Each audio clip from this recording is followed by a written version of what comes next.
Halo semuanya, selamat datang kembali di channel kita. Hari ini kita akan membahas sebuah topik yang sangat kompleks dan seringkali disalahpahami dalam sejarah.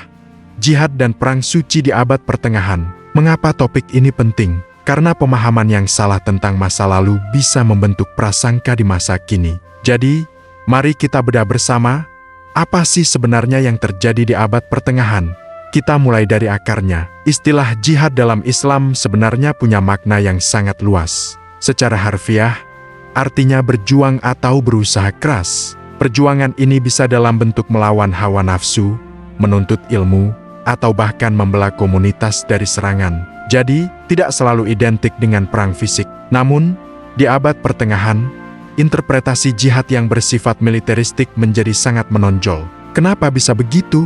Nah, disinilah kita masuk ke ranah politik. Bayangkan dunia di sekitar abad ke-7 hingga ke-15. Kekaisaran Romawi Timur atau Bizantium sedang berkonflik dengan Kekaisaran Sasaniyah di Persia. Lalu muncul kekuatan baru dari Jazirah Arab, yaitu Kekhalifahan Islam. Ekspansi wilayah yang cepat oleh kekhalifahan ini seringkali dibingkai dalam narasi jihad. Ini bukan sekadar soal agama, tapi juga soal perebutan sumber daya, jalur perdagangan, dan hegemoni politik. Di Eropa, konsep serupa juga muncul yang kita kenal sebagai Perang Salib. Paus Urbanus II pada tahun 1095 menyerukan Perang Salib pertama dengan janji pengampunan dosa bagi mereka yang ikut merebut kembali tanah suci Yerusalem. Jadi, di kedua sisi, agama menjadi alat legitimasi yang sangat kuat untuk tujuan-tujuan politik dan ekonomi.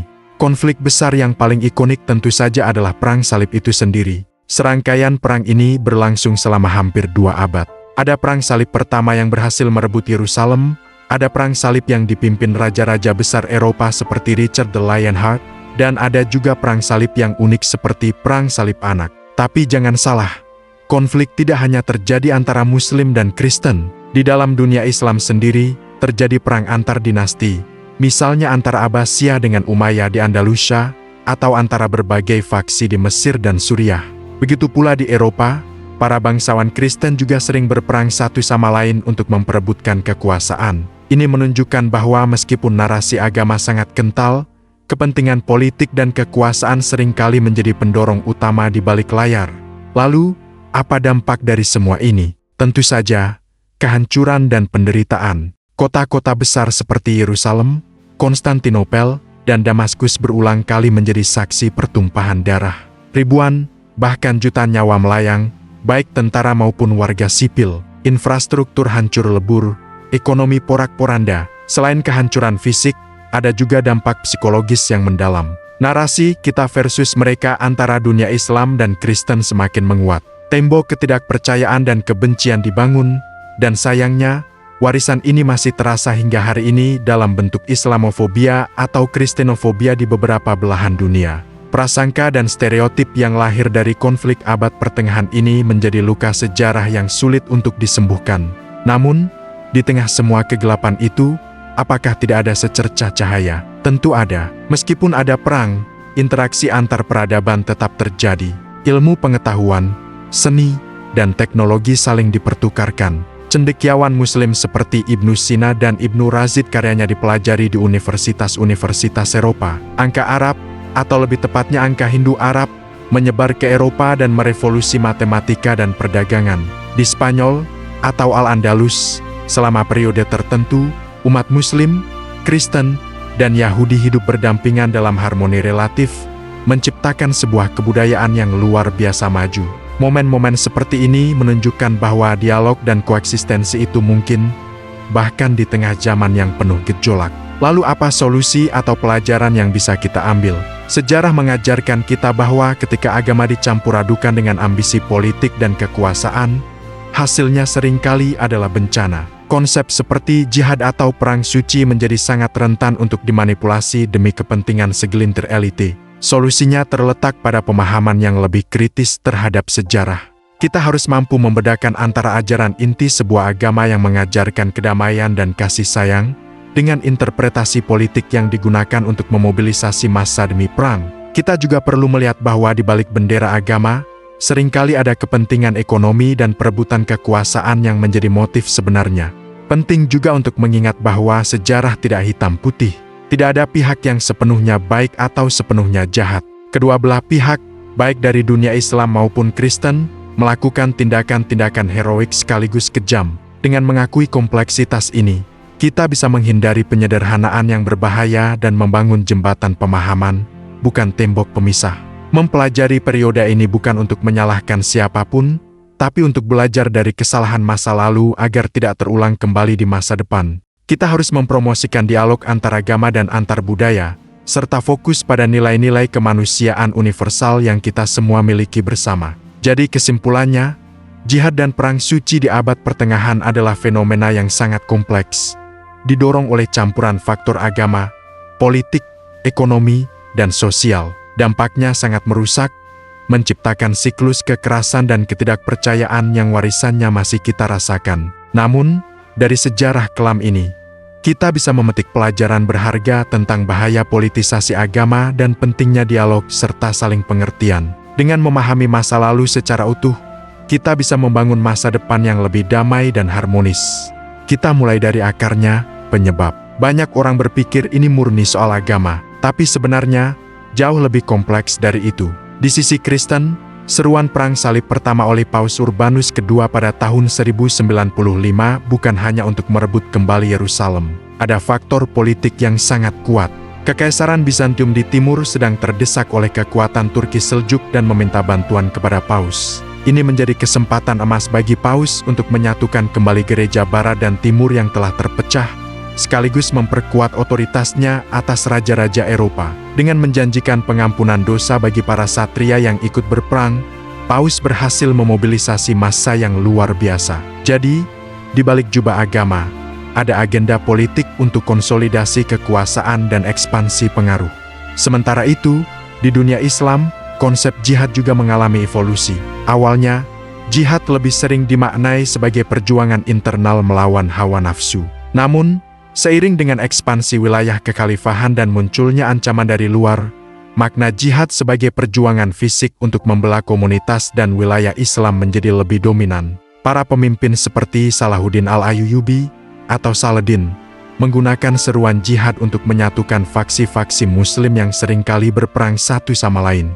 Tujuannya untuk mengusir tentara salib dari Tanah Suci. Jadi, sama seperti di Eropa, seruan jihad di sini juga menjadi alat politik yang efektif untuk mobilisasi dan persatuan dalam menghadapi musuh bersama. Jadi, kita bisa lihat, kan, politik dan agama saling berkelindan.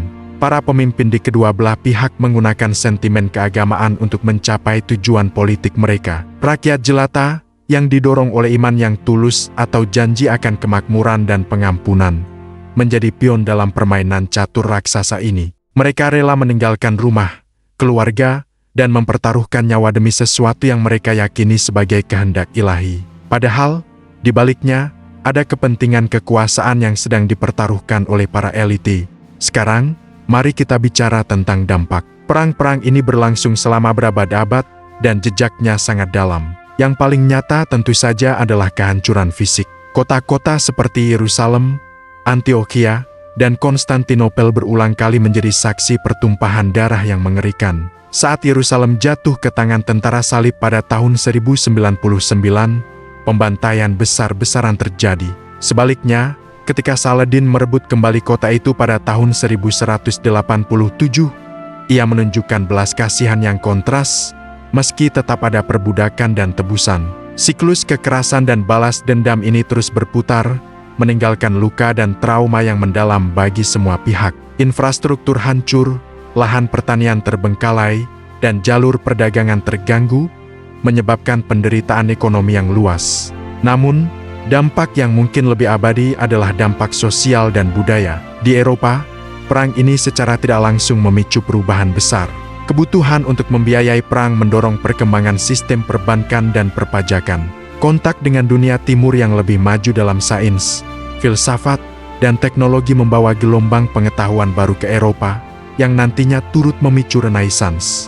Banyak satria dan bangsawan yang tidak pernah kembali, mengubah struktur feodal dan memperkuat kekuasaan raja. Di sisi lain, konflik ini juga menabur benih ketidakpercayaan dan permusuhan antara dunia Kristen dan Islam yang warisannya masih bisa kita rasakan hingga hari ini.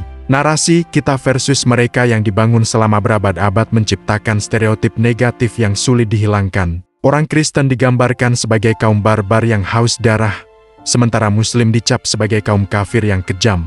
Propaganda kebencian ini meracuni pikiran generasi demi generasi. Ironisnya, di tengah konflik, interaksi budaya tetap terjadi. Para sarjana saling bertukar ilmu, pedagang tetap berbisnis, bahkan ada aliansi sementara antara faksi Kristen dan Muslim untuk melawan musuh bersama mereka. Ini menunjukkan bahwa realitas di lapangan seringkali lebih cair daripada narasi hitam putih yang kita dengar. Lalu, adakah yang mencoba mencari solusi? Tentu saja ada. Upaya-upaya diplomasi dan perjanjian damai sebenarnya cukup sering terjadi, meskipun seringkali rapuh dan berumur pendek. Salah satu contoh yang paling terkenal adalah Perjanjian Jaffa pada tahun 1229 antara Kaisar Romawi Suci Fredrik II dan Sultan Al-Kamil dari Mesir. Fredrik II yang bisa berbahasa Arab dan mengagumi budaya Islam, berhasil mendapatkan kembali kendali atas Yerusalem, Bethlehem, dan Nazaret melalui negosiasi, bukan pedang. Ini adalah sebuah terobosan luar biasa yang menunjukkan bahwa dialog adalah mungkin. Namun, perjanjian ini dikecam oleh banyak pihak di kedua sisi. Paus mengucilkan Fredrik karena dianggap terlalu lunak, sementara banyak pemimpin Muslim marah pada Al-Kamil karena menyerahkan Yerusalem tanpa pertumpahan darah. Ini menunjukkan betapa sulitnya mencari jalan tengah ketika ekstremisme dan kebencian sudah mengakar kuat. Upaya lain datang dari individu-individu. Tokoh seperti Fransiskus dari Assisi yang dengan berani menyeberangi garis pertempuran untuk bertemu Sultan Al-Kamil di Mesir, bukan untuk berperang, tetapi untuk berdialog tentang iman. Meskipun tidak menghasilkan konversi massal seperti yang mungkin ia harapkan, pertemuannya yang penuh rasa hormat menjadi simbol bahwa komunikasi antar iman adalah mungkin, bahkan di tengah perang sekalipun. Ini adalah percikan-percikan harapan di tengah kegelapan, pengingat bahwa kemanusiaan dapat melampaui sekat-sekat konflik. Solusi sejati bukanlah kemenangan militer satu pihak atas pihak lain, melainkan pemahaman dan pengakuan atas kemanusiaan bersama. Melihat kembali sejarah jihad dan perang suci di abad pertengahan memberikan kita pelajaran yang sangat relevan untuk hari ini. Kita belajar betapa berbahayanya ketika agama dipolitisasi dan digunakan sebagai alat untuk membenarkan kekerasan dan perebutan kekuasaan. Kita melihat bagaimana narasi kebencian dapat meracuni masyarakat selama berabad-abad. Namun, kita juga melihat bahwa di tengah konflik tergelap sekalipun, selalu ada ruang untuk dialog, diplomasi, dan kemanusiaan. Sejarah ini bukanlah untuk menghakimi masa lalu, tetapi untuk belajar darinya, agar kita tidak mengulangi kesalahan yang sama. Kita harus selalu waspada terhadap siapapun yang mencoba memecah belah kita dengan menggunakan sentimen agama untuk tujuan politik mereka. Kita sambung lagi pembahasan kita yang seru ini. Di video sebelumnya, kita udah bahas tentang akar politik dan ekonomi dari Perang Salib. Nah, sekarang, mari kita lihat lebih dalam dampak dahsyat dari konflik ratusan tahun ini, terutama dari sisi kemanusiaan. Coba bayangkan, kota-kota besar yang tadinya jadi pusat peradaban dan ilmu pengetahuan, seperti Yerusalem, Konstantinopel, dan banyak kota lain di Timur Tengah, hancur lebur. Bukan cuma bangunan yang rata dengan tanah, tapi juga jutaan nyawa melayang. Warga sipil, prajurit, tua, muda, laki-laki, perempuan, semua jadi korban. Tragedi ini bukan cuma soal angka, tapi soal hilangnya generasi, hancurnya keluarga, dan trauma yang diwariskan turun-temurun. Konflik ini juga memicu krisis pengungsi besar-besaran. Orang-orang terpaksa meninggalkan rumah, tanah, dan semua yang mereka kenal untuk menyelamatkan diri. Mereka mengungsi ke wilayah-wilayah tetangga, menciptakan tekanan sosial dan ekonomi baru di tempat tujuan. Di Eropa sendiri, banyak satria dan bangsawan yang pergi berperang tidak pernah kembali. Ini menyebabkan kekosongan kekuasaan di tingkat lokal, perubahan struktur sosial, dan banyak keluarga kehilangan pemimpin mereka. Yang paling menyedihkan adalah bagaimana konflik ini merusak hubungan antarumat beragama yang sebelumnya sebenarnya cukup harmonis di banyak tempat. Rasa saling curiga dan kebencian ditanamkan begitu dalam, dan sayangnya, warisan buruk ini masih bisa kita rasakan jejaknya sampai sekarang. Ini jadi pengingat betapa mahalnya harga sebuah perang. Sekarang, mari kita geser fokus kita ke dampak intelektual dan budaya. Mungkin ini sisi yang jarang dibicarakan, tapi sangat penting. Di tengah semua kehancuran itu, ternyata ada juga pertukaran budaya yang tak terduga. Para tentara salib yang datang dari Eropa, yang saat itu bisa dibilang sedang dalam zaman kegelapan, tiba-tiba bertemu dengan peradaban Islam yang jauh lebih maju. Mereka terpukau dengan kemajuan ilmu pengetahuan, kedokteran, arsitektur, dan filsafat di dunia timur. Bayangkan, saat di Eropa praktik kedokteran masih sangat primitif, di dunia Islam sudah ada rumah sakit, sekolah kedokteran, dan buku-buku medis canggih karya Ibnu Sina atau Al-Razi. Ketika para tentara salib ini kembali ke Eropa, mereka tidak hanya membawa cerita perang, tapi juga membawa pulang ide-ide, teknologi, dan pengetahuan baru. Mereka membawa kembali teks-teks filsafat Yunani kuno seperti karya Aristoteles dan Plato yang sudah diterjemahkan dan dikaji secara mendalam oleh para sarjana Muslim. Ini seperti membuka jendela baru bagi Eropa. Pengetahuan tentang navigasi, astronomi, matematika, seperti penggunaan angka nol dan aljabar, pelan-pelan masuk dan diserap. Bahkan hal-hal sehari-hari seperti rempah-rempah, gula, dan jenis kain baru juga ikut diperkenalkan. Jadi, secara ironis, perang yang brutal ini justru menjadi salah satu jembatan transfer ilmu pengetahuan terbesar dalam sejarah, yang nantinya ikut memicu Renaissance atau abad pencerahan di Eropa. Tapi jangan salah, transfer pengetahuan ini bukan jalan satu arah yang mulus. Butuh waktu berabad-abad dan proses yang rumit. Awalnya, banyak pengetahuan dari dunia Islam ini dipandang dengan curiga. Namun, keunggulannya tidak bisa dipungkiri. Kota-kota di Italia seperti Venesia dan Genoa, yang jadi pusat logistik perang salib, juga menjadi pusat perdagangan dan pertukaran ide. Para pedagang dan cendekiawan mulai aktif menerjemahkan karya-karya dari bahasa Arab ke bahasa Latin. Universitas-universitas pertama di Eropa, seperti di Bologna dan Paris, mulai memasukkan kurikulum yang terinspirasi dari model pendidikan di dunia Islam. Ini menunjukkan betapa kompleksnya dampak sebuah peristiwa besar. Di satu sisi ada kehancuran yang luar biasa, tapi di sisi lain, ada benih-benih perubahan yang tumbuh dari puing-puingnya.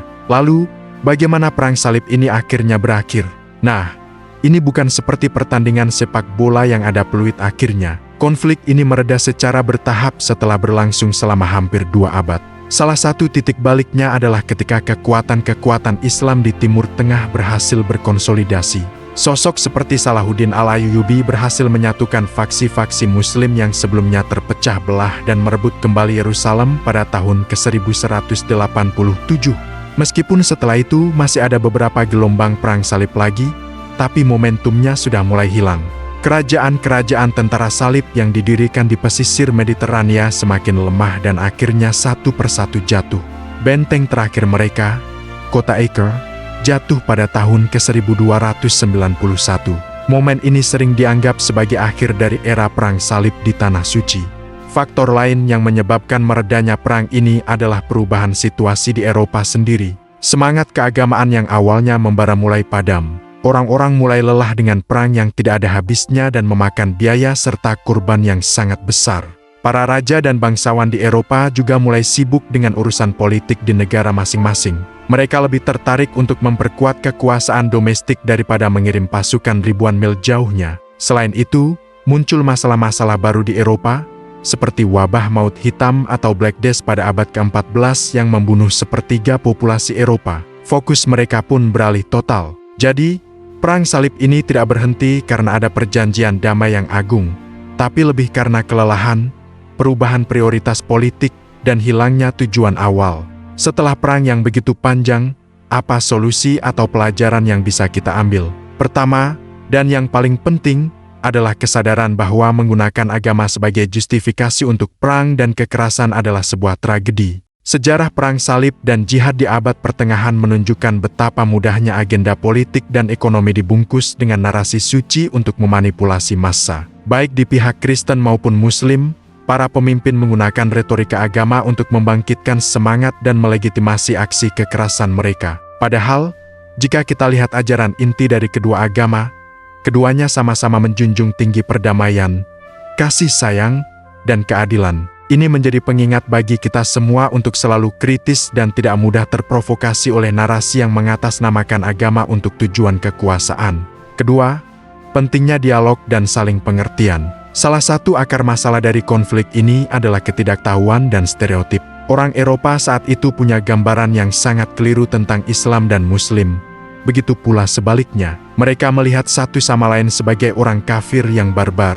Padahal, seperti yang kita bahas tadi, ada begitu banyak kekayaan intelektual dan budaya yang bisa saling dibagikan. Jika saja dialog dan diplomasi yang dikedepankan sejak awal, mungkin sejarah dunia akan sangat berbeda. Pelajaran ini sangat relevan untuk zaman sekarang, di mana informasi salah atau hoaks bisa menyebar dengan cepat dan memicu kebencian antar kelompok. Belajar untuk memahami perspektif orang lain, bahkan yang berbeda dengan kita, adalah kunci untuk mencegah terulangnya konflik serupa.